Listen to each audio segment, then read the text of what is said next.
ఆంధ్రప్రదేశ్ ముఖ్యమంత్రి వైఎస్ జగన్పై విజయవాడలో రాళ్లతో దాడి చేశారు. దీనిపై రాజకీయాలకు అతీతంగా ప్రతి ఒక్కరూ కూడా స్పందిస్తున్నారు.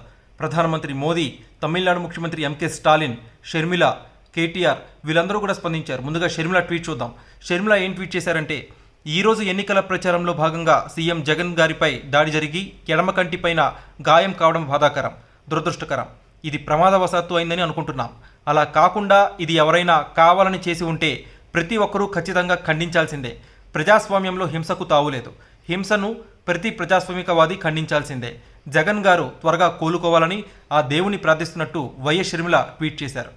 ఆ తర్వాత కేటీఆర్ కూడా అదే ట్వీట్ చేశారు. వైఎస్ జగన్ గారికి ఏది కాలేదు కాబట్టి హ్యాపీగా ఉంది, ఏమైనా జరిగి ఉంటే చాలా బాధపడేవాడిని, ప్రజాస్వామ్యంలో హింసకు తావులేదని చెప్పి కేటీఆర్ ట్వీట్ చేశారు. అలానే ఎంకే స్టాలిన్ కూడా ఇంచుమించు ఇదే ట్వీట్ చేశారు. నరేంద్ర మోదీ కూడా వైఎస్ జగన్ చాలా త్వరగా కోలుకోవాలని చెప్పి ఒక ట్వీట్ పెట్టారు. సో ఓవరాల్గా రాజకీయాలకు అతీతంగా ప్రతి ఒక్కరు కూడా ట్వీట్ చేస్తున్నారు. కానీ ఇప్పటిదాకా జనసేనాని పవన్ కళ్యాణ్, చంద్రబాబు ఇంకా వైఎస్ జగన్పై జరిగిన దాడిని ఇంకా ఖండించలేదు.